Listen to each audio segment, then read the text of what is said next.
WCLN 1170 Radio and Star Vision Cable Channel 16 are pleased to present We Should Know, hosted by J.W. Simmons, an upbeat, informative look at people, places, and issues facing our community. This education-based analysis of issues will remain positive and informative as we consider closely what we should know.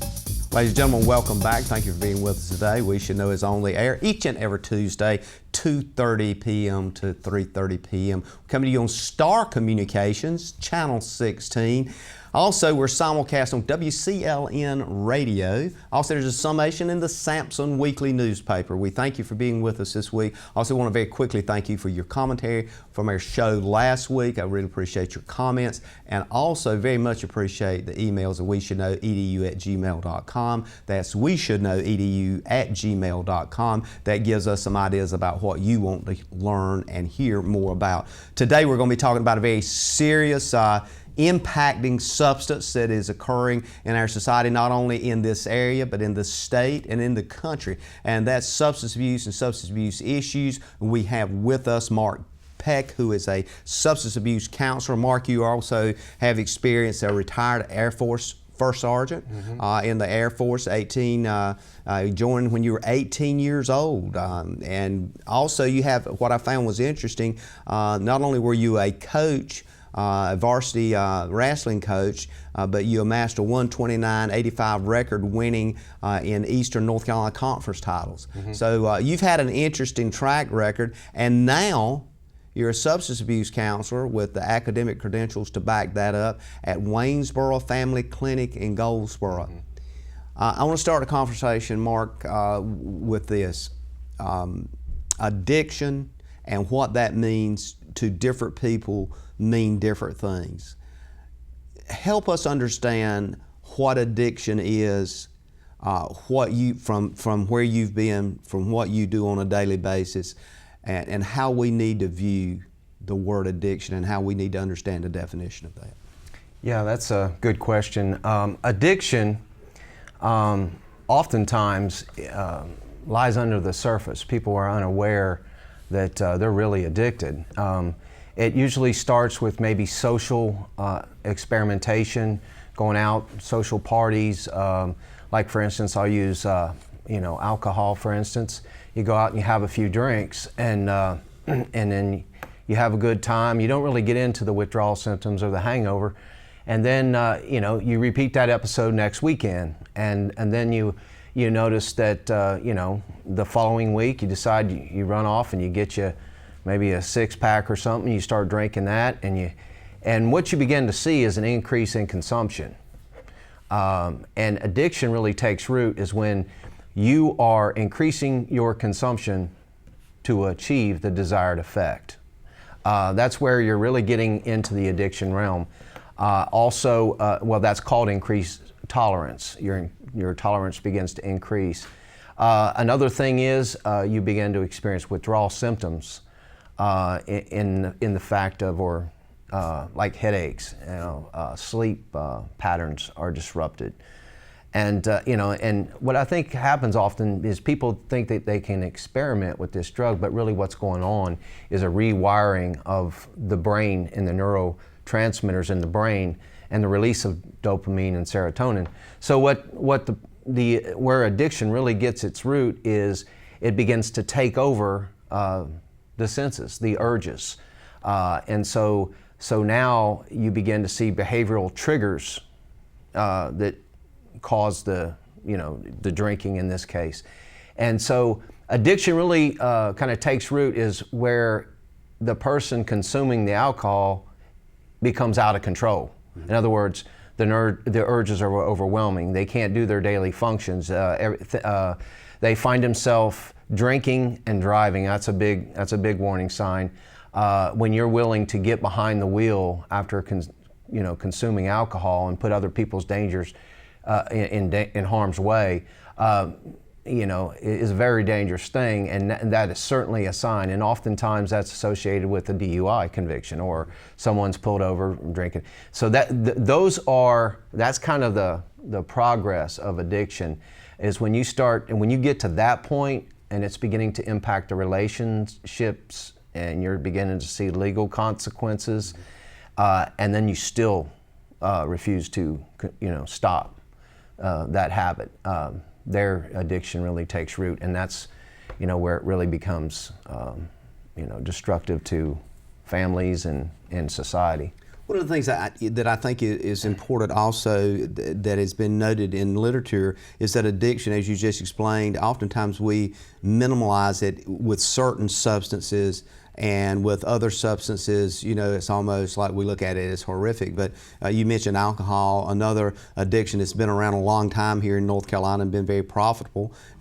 Certainly was for me growing up on a tobacco farm was smoking and nicotine, and the nicotine itself as being a carcinogen and addictive substance. We still see a lot of that, and you mentioned something I want you to elaborate on a bit as well, is that there's this kind of being with folks that do that kind of thing, whether it's alcohol, whether it's nicotine or what have you. We've minimalized cigarette smoking now to the point that you go by large facilities and they're smoke-free campuses, and you'll always find there's a little place that you can go where folks are smoking, and if you don't, you can walk by it and smell. That's where folks, 3 or 4 gather on a day that's 20 degrees. Right.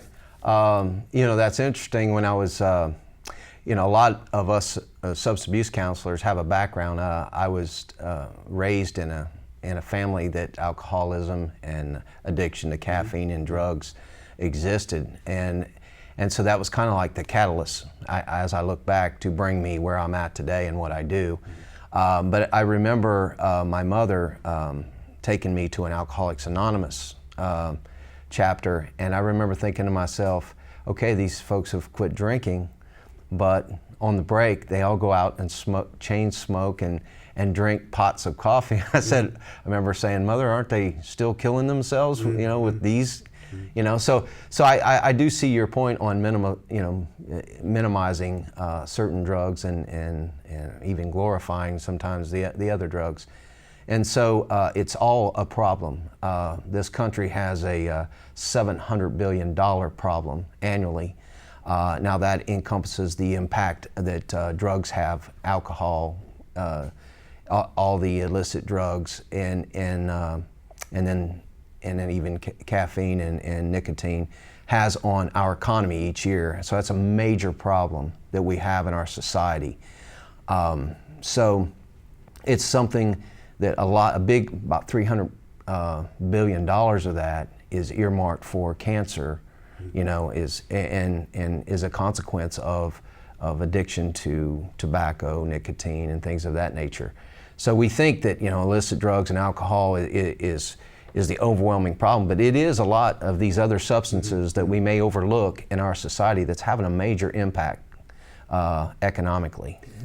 How do you address addiction when it clearly has been identified as a chronic brain disease by the major medical folks on the national, state, even local level? They understand that, and it's identified as a disease. But yet, when you look at it, the stigma that's attached to that as it relates to the larger society, comparing it to somebody that maybe has leukemia or some other kind of debilitating disease. That particular disease is one of those things, we hold hands and pray about. The other one, it's like folks don't want to even talk about it, in faith-based organizations that much. It's changing, and I've seen it change radically. I'm sure you have as well. Yes, but we're still not there, are we? No, I really don't. Oftentimes I'll have people that know that I'm in the profession I'm in will approach me and say, Mark, I know John, and he is struggling with addiction. What do we do? And the reluctance to come forward and to be honest about where they're at is something that keeps people, isolated, I believe. And so what I tell them is, you can go into a mental health agency, you can, on a walk-in basis. And a lot of people don't know this. Completely confidential, under the HIPAA guidelines that, and you can go in completely anonymous. You can check in as a walk-in. You can go in and see a licensed professional counselor, in addiction, and you can get an intake and get the process started. And get that therapy started. And then oftentimes that's linked to detox services, and that's completely anonymous. And then on into in residence, if it's decided in the initial intake assessment that is the most likely treatment option that individual needs to go, or they can come back to the local clinic. And like in the case of Waynesboro Family Clinic, we offer an intensive outpatient program, which is a 3-month program. It's group therapy, and it's completely confidential. And we meet 3 times a week, and they come to these group meetings, and they get the accountability and the support and the education they need to start getting the tools they need to start getting a handle on their addiction. So it's kind of a safe way, and what I've experienced in the 3 years of running the program is it's a safe and effective way that people can kind of come and deal and realize that, hey, I'm not on an island. I'm not struggling with this alone. You come into that group and you see all walks of life. You see, the 20-year-old graduate, that's in college. You see the 56-year-old retiree or whatever. All walks of life, and they're sharing their experiences and their struggles.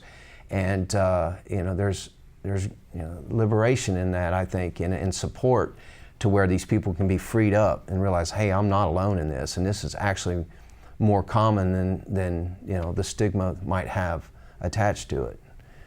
So there is no socio-economic or genetic variances that you see. Drug addiction is no discriminator of people, no respecter of persons. It hits all walks of life. I've seen them, from 19 years all the way up to 72. I recently had a client come through our program, 72 years of age. So, yep. Well, we're going to take a break, and we'll be back in a moment. Ladies and gentlemen, stay with us. We're talking about a very important subject today, substance abuse and addiction. We'll be back in 1 moment. You're out for an evening on the town. Finally a chance to relax and forget that you left your front door completely unlocked. Fortunately, you just installed a security system from Star Communications. With just your cell phone, you can check on your house, lock it down, light it up, and get back to relaxing. You forgot to put Buster in his crate.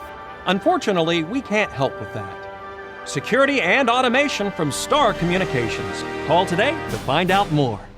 Ladies and gentlemen, welcome back. Thank you for being with us today. We Should Know is on the air, WCLN Radio. If you're driving down the road listening to us, hopefully you're not driving down the road watching TV. That could be disastrous. But if you are watching Channel 16, Star Communications, you're watching We Should Know if it's 2:30 on Tuesdays, or replays at 7 p.m. Tuesday, Wednesday, and Thursday on Star Communications, Channel 16. We're talking about substance abuse today, and we're talking with Mark Peck, who is a substance abuse counselor, and you're with Waynesboro Family Clinic in Goldsboro. Let's start the second segment. I want you to give the folks the number of Waynesboro, because I really want to get into getting folks to understand that there are treatment providers out there available and people willing to help.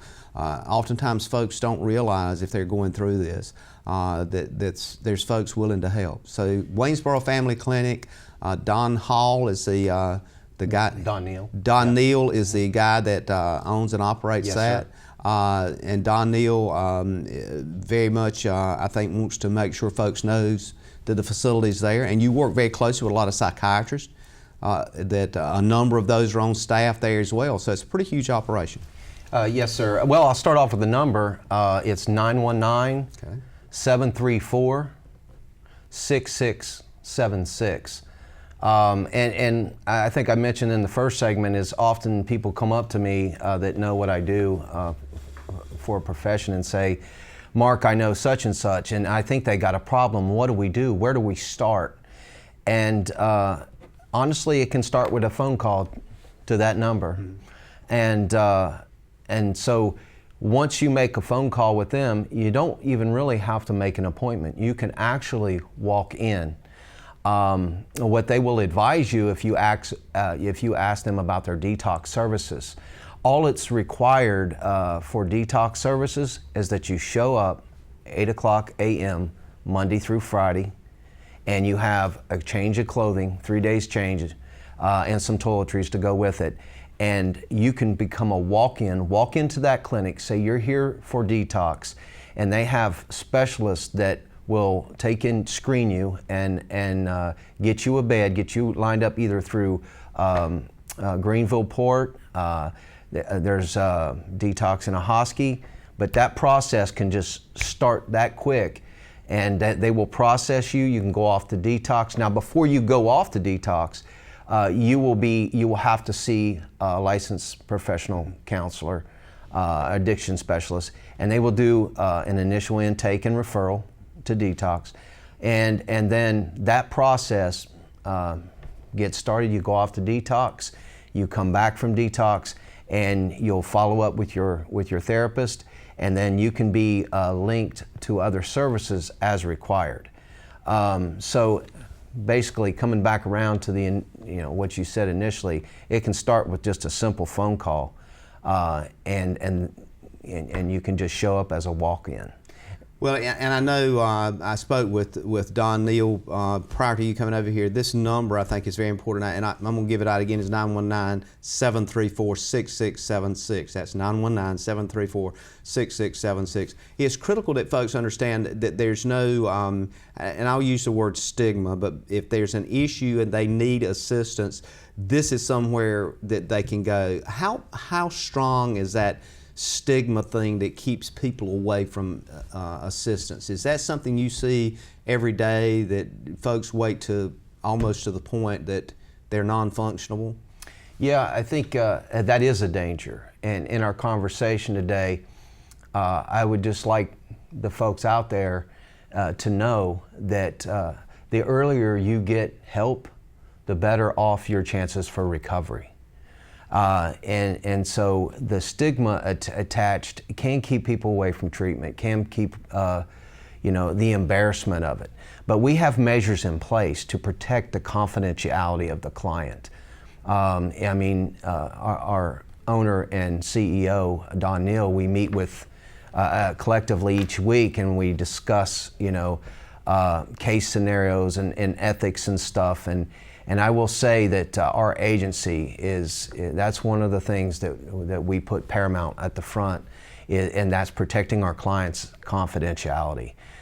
So people need to fight through that stigma, because it is a life or death matter.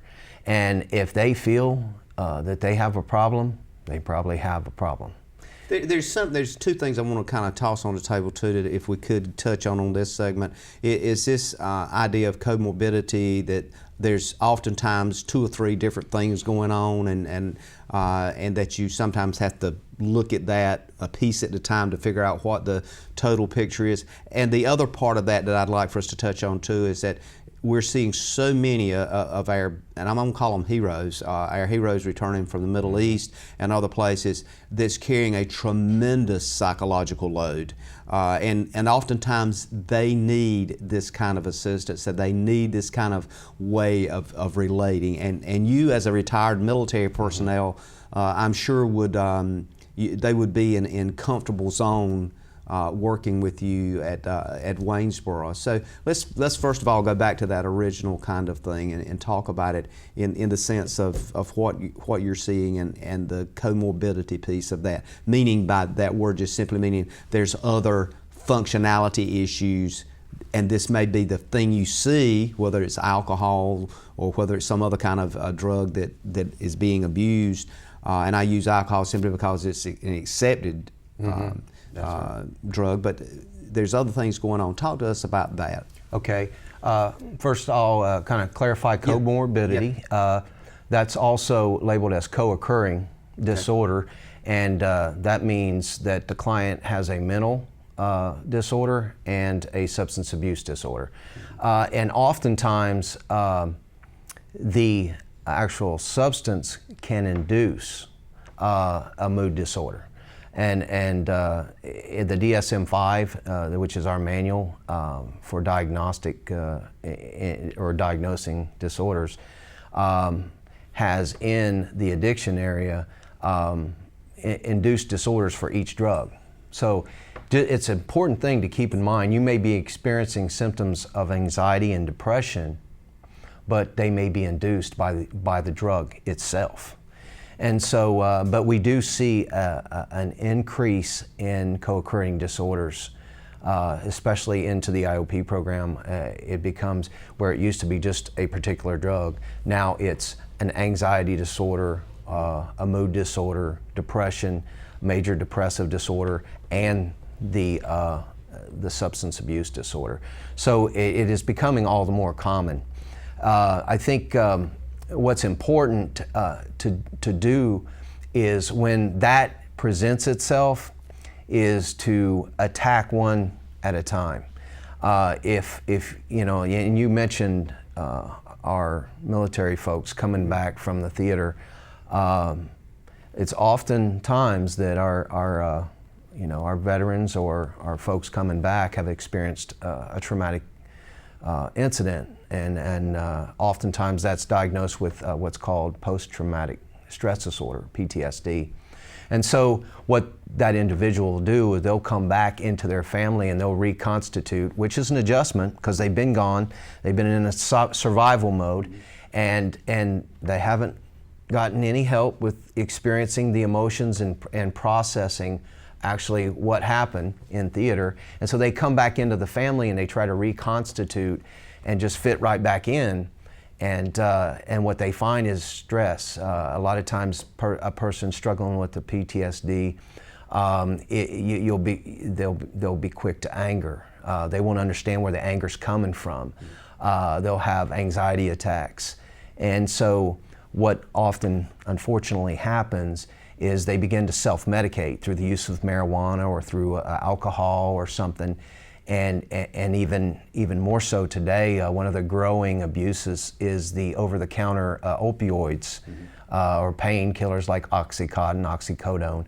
And they'll begin to take these drugs to kind of as a coping mechanism, and then it only will further exacerbate their and just kind of cover their PTSD symptoms. And so what you then end up with is a co-occurring disorder. You have at the root the PTSD, and now you have the substance abuse disorder, and a lot of times they'll work together to amplify each other. One aggravates the other. One aggravates and it intensifies. Yep, and it intensifies until what most often happens is something that's associated with the drug disorder gets them in trouble. A violation, possession, DUI, and then they come into our agency and we do our intake assessment and we discover this co-occurring disorder taking place. Now, I would recommend when that happens is that you've got to deal with, I believe, the disorder, the drug disorder first, because it's exacerbating similar symptoms that's present. You've got to get through that to get to the other. That's right. But it's a collaborative approach. You'll have the individual therapist, and oftentimes that individual that comes in and that therapist does the intake assessment. If that individual is diagnosed with a disorder, then oftentimes they have to go off the detox, and that's a 3 to 7 day process where they go off and they safely get the drug out of their system. Now, oftentimes it's a severe addiction and they have to be linked at the detox to an in-residential rehabilitation, which can take up to 30 days. If that's not the case, and most often the case is they come back from detox back to our agency and they will do a follow-up with the therapist. Well, often what happens is the therapist will link them to our intensive outpatient program and to get continued help, accountability, and support. As I mentioned in segment 1, it's a 3-month program. And while that is happening, a collaborative approach is taking place. Individual therapy and medication management is also taking place. Well, and I want to continue this conversation so folks will get a feel for not only what help is available, but what transpires with that help. So we'll continue this in our next segment. Ladies and gentlemen, thank you for being with us. We encourage you to call a friend and stay tuned. We're talking about a very significant issue impacting our community, substance abuse. We'll be back in one moment.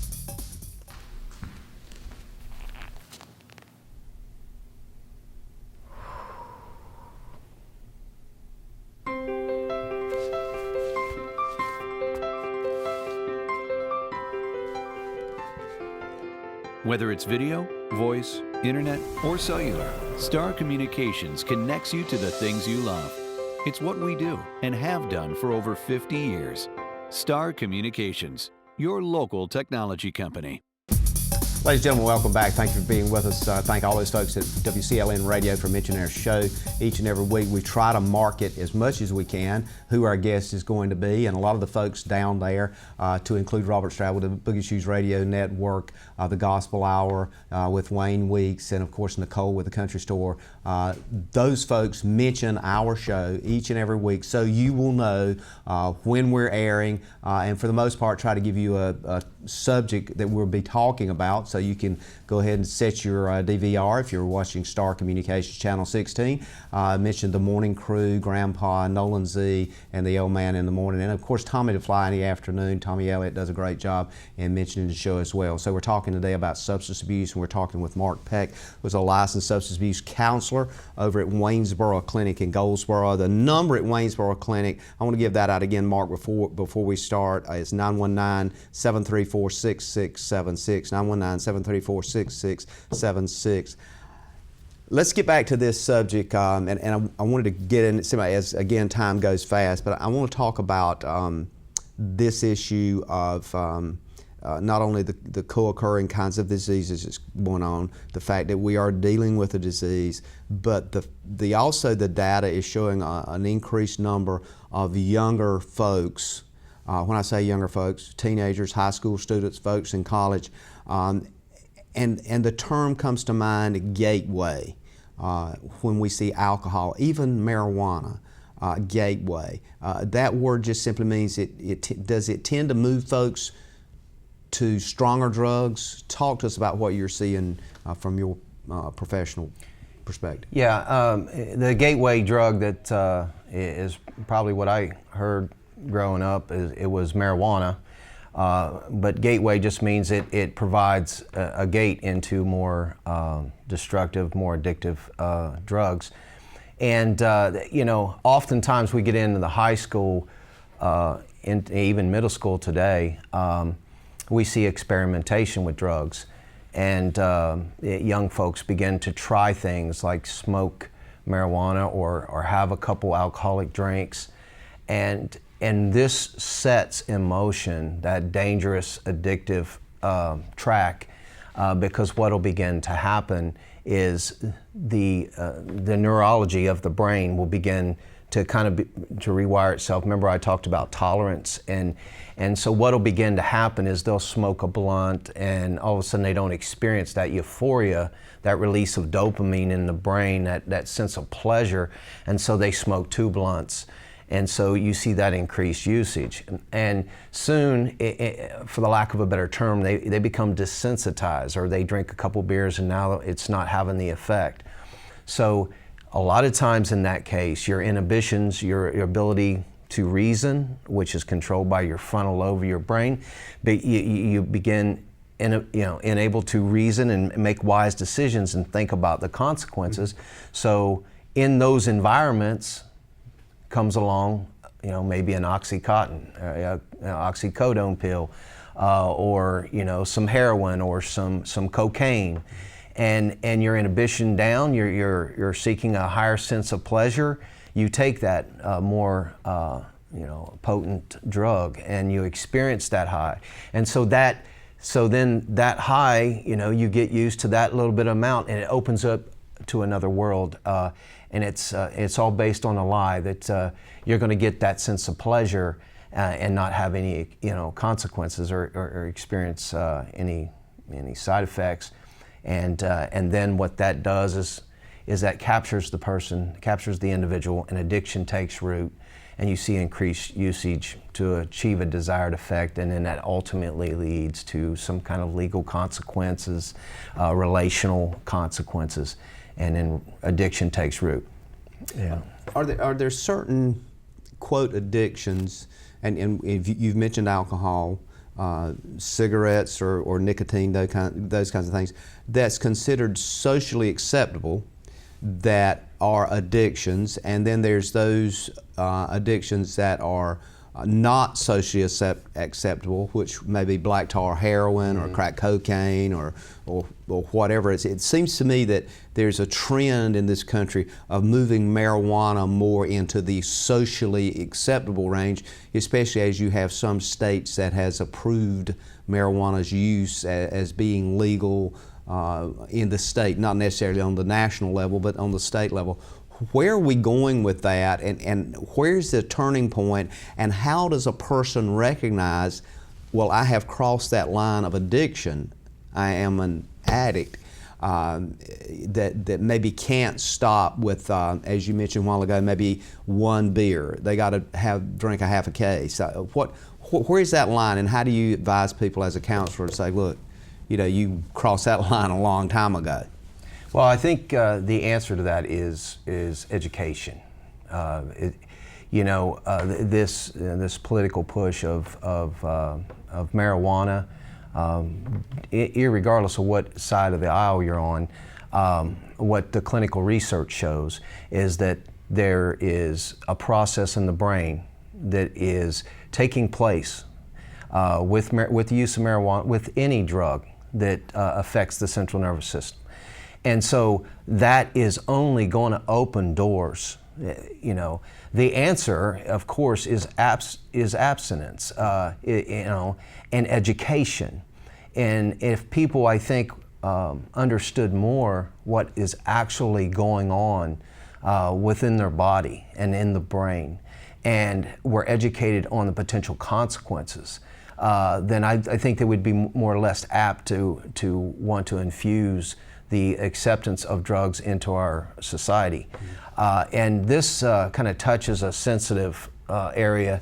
Having been in the high school and teaching at Charles B. Aycock High School for 6 years and working with students, one of the things that I think our legislatures need to do more of is look at the curriculum in our schools and really start to educate these young folks more about the ill effects of substance abuse and what that looks like, and even maybe bring that into the health arena and talk about what drugs do to the brain.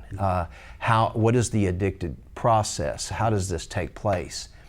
And then, most importantly, bringing it home, our families, modeling. Speaking of adolescence, our children will do what they see modeled. And so that's another thing I think we need to do as families, mothers and fathers, is educate ourselves so that we can have that relationship with our children. So I think that's another important piece in this. At what point in time as a counselor, as you're talking with someone, depending on what their, quote, substance of choice is, do you get to a point in your counseling process that you say to that person, look, we've identified 2 issues here, back again to that comorbidity thing, and now I need to bring others in that's associated with you, a significant other, a family member, or whatever. Do you get to that point that is an impasse for you, that if that doesn't happen, you just kind of hit a wall, or is that not that important? How does that work in the actually counseling process? Well, our client, with the addiction is, of course, our client first, but addiction is a family problem. There's behaviors that are going on within the family dynamic that is allowing this addiction to either grow or be present. And so it is a family dynamic, but what we try to do is we try to address the individual and the addiction first. and most importantly, the person has got to come to a place where they acknowledge that they have a problem and that they want to get help. And sometimes that's a struggle to get them to that crossroads to make that decision for abstinence. And then once that happens, then I believe it is effective to bring the family in and get the family involved. Now, we had touched in segment 1, I think it was talking about what the community could do collaboratively. There's some fantastic programs out there that can be adopted by churches called Celebrate Recovery. There's a church in Princeton, North Carolina, called The Bridge. They have a Broken Chains a ministry there, and it's kind of a 12-step model. It's a spiritual model in recovery from addiction. But what I believe that our churches could do is take these programs, and I can speak to the Broken Chains and a Celebrate Recovery model. It's a family approach. They have, like for instance, in Celebrate Recovery, and I think it's in, that would be... Is there one in Mount Olive? Yeah, Mount Olive, First Pentecostal Holiness Church. They come in and then they will actually split off, and they'll have support group for the family and for the one caught in addiction. And so I think if our churches would get involved, one of the concepts would be good. One of the concepts we teach in our group therapy is the concept of find one, become one, teach one.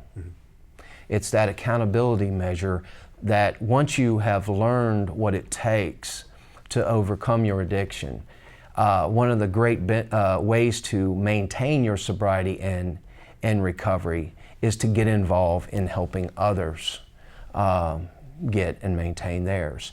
And so programs like these in churches that could be adopted, you could take somebody that's overcome addiction and they would be real passionate about it, especially if it's faith-based and God has helped them through this process. That would be a avenue that they could serve others, get involved and maybe start a program and a ministry in their local church. So we're going to take another break, and I want to follow up on that when we come back, because as we kind of get into our last segment, I think it's going to be important for folks to understand that there are things that can be done and they can make a huge difference in their community. Ladies and gentlemen, thank you for being with us. We are talking with Mark Peck, a substance abuse counselor from Waynesboro Clinic in Goldsboro. We'll be back in one moment. Stay with us. What? How can that be? The way someone broke in and stole my TV. Unless I want to install steel bars, I'll call the experts in security. Star Communications is the one that I can trust to get the job done. Yeah, the only thing worse than that is not feeling safe in your own home or business. Call Star Communications now. We're your local security experts, from alarms and monitoring to automation and personal protection. Word. Ladies and gentlemen, welcome back. There's a lot of things going on in today's world as it relates to substance abuse. The Governor's Task Force on Mental Health and Substance Abuse has been meeting regularly with Secretary Brazier and a number of other very aggressive leaders in the state. I want to very quickly tell you that the purpose of that task force is to reduce the stigma and encourage people to seek help before their situation becomes a crisis and they end up in an emergency room or in a jail. Appropriate treatment and early intervention can result in significant benefits for individuals, families, communities, and taxpayers. With that said, we're talking with Mark Peck, who is a substance abuse counselor with Waynesboro Clinic in Goldsboro. Mark, again, thank you for being with us. We're coming up on the last segment. There's a lot of things that we need to talk about. We have not even got into the heroin issue in North Carolina, but that's one of the things the Governor's Task Force is looking at. It's a tremendous issue and a tremendously deadly issue, but it all starts out, at least from what I can read and from what you have relayed to us today, on this chain of events that's called addiction and addictive substances, whether it's drinking a case of beer or whether it's whatever that addiction is, and moves to that next stage, then the next stage, and it never ends until it's almost, to me, it's a faith-based thing, and we touched on churches. So I want to toss that back to you. So let's kind of open that door again as we go to the last segment here and talking about how communities get involved, what you're seeing in the heroin overdose area, and what you're seeing with clients coming into your clinic. Yeah, it's it's a good point that you bring up with the heroin. We're really experiencing a 6-fold increase in overdoses throughout the nation, and almost that locally. And one thing I want to educate people on in this segment is the fact that if they're caught up in addiction, and that they get into recovery and they've experienced some sobriety, the tolerance level begins to decrease. And oftentimes what you'll find is someone caught, I'll use heroin since we're talking about it, someone that maybe used what they call 4 bags of heroin to achieve their desired effect when they were getting high. They come into recovery, they're no longer doing 4 bags of heroin. They've experienced abstinence for maybe a month. And then something triggers that individual to relapse. And they go back to that which they used to use to get them high in the beginning. And what ends up happening is their tolerance has decreased and the individual ends up overdosing. And so it's a dangerous thing. The body shuts down. So when you're using the word overdose, the synonym with that, what you're getting to, is that they literally can kill themselves. That's absolutely right. Going back to the same amount they used to use before they had started on their road to recovery, the body has readjusted and the nervous system has re-regulated itself back to equilibrium, and then they introduced that same amount of drug that used to get them high, and it overwhelms the central nervous system. Oftentimes the heart you have a heart attack, or your nervous system shuts down and you literally die of asphyxiation, or and so it's very important to get that out there about the tolerance level with some of these drugs. Another thing is the manufacturers of these illicit drugs today are making them far more potent than used to be of 40, 50 years ago. And so we have seen locally a spike in overdoses with heroin. And there is a drug out there called Narcan that can reverse the effects that heroin and opiates have on the neurotransmitters, and shut down the overwhelming effect that it would have, and thus help avoid an overdose or a situation where the person might die. And that can be administered on the spot, which brings the discussion of the Lazarus Project, which the Sampson County Substance Abuse Coalition is working aggressively on in this particular county, and other counties they're hoping will take that on as well. That can literally Lazarus, as in bringing somebody back from the dead. Right, and so.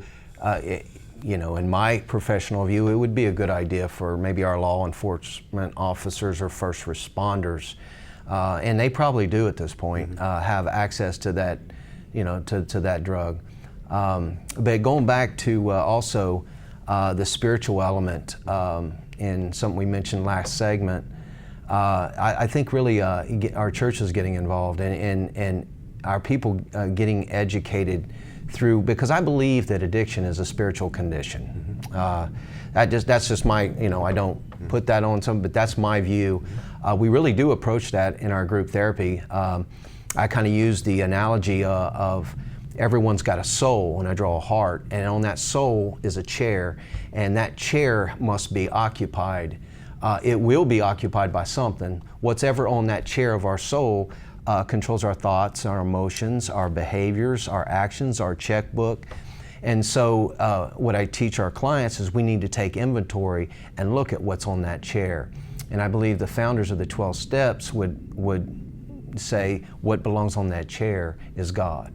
When God controls your thoughts, your mind, your will, your emotions, your checkbook, your finances, then everything is more subject to come into balance, and you're to get a better perspective of the consequences of your choices.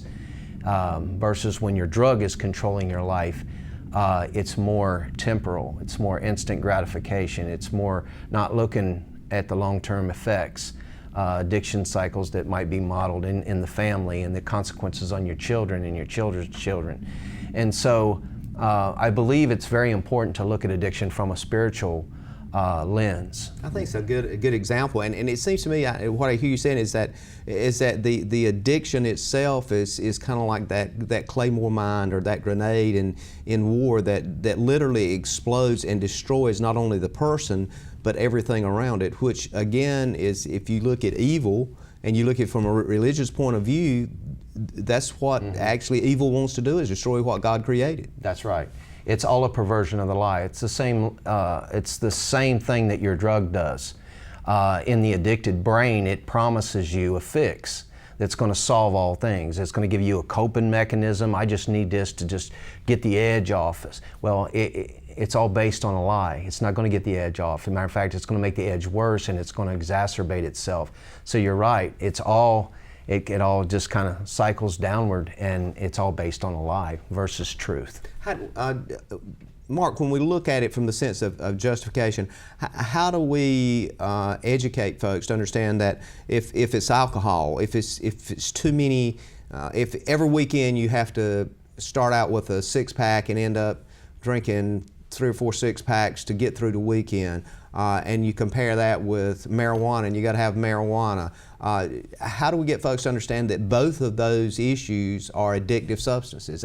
Have we missed the mark in trying to explain that, pardon the pun, the mark in trying to explain that? Well, one of the things I think, since we've education, we've talked about the schools, but I want to bring it right back home to the initial family.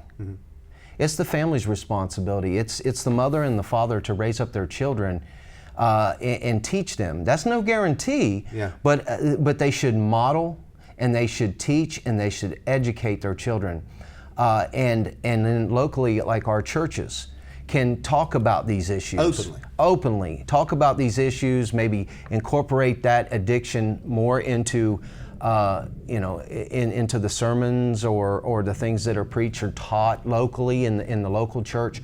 And then, of course, in our secondary education, we have got to, as a community, really take a collaborative look and look at our education, the DARE or whatever version that we're using to educate our children. But it's got to start with education, I believe, and it's got to start with the family unit.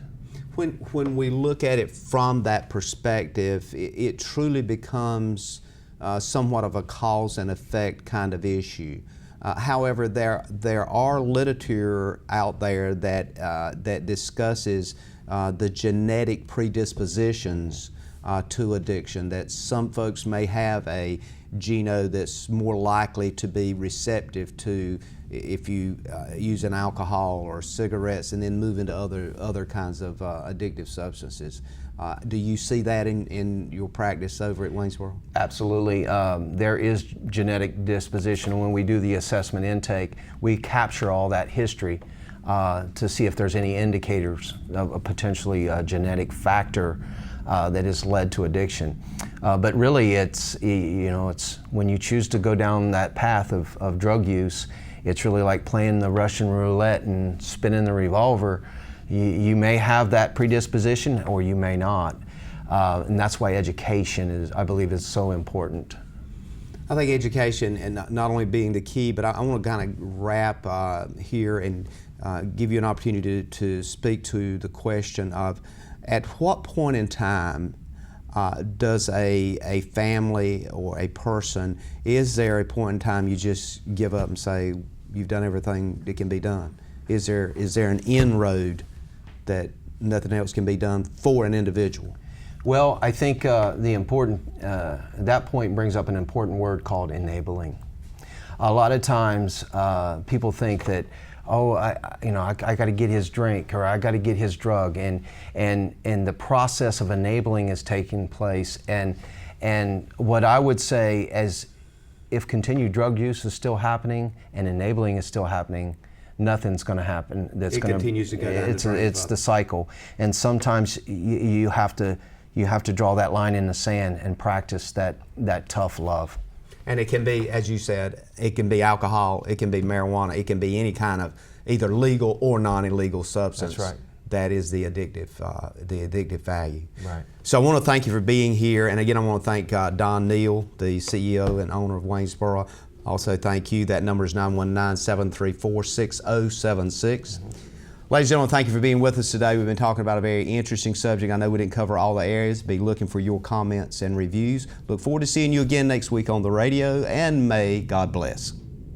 Thank you for tuning in to this week's episode of We Should Know with host J.W. Simmons. If you have a question, comment, or suggestion regarding this or any episode, please send your emails to weshouldknowedu@gmail.com. And remember to tune in every Tuesday at 2:30 for another informative episode of We Should Know.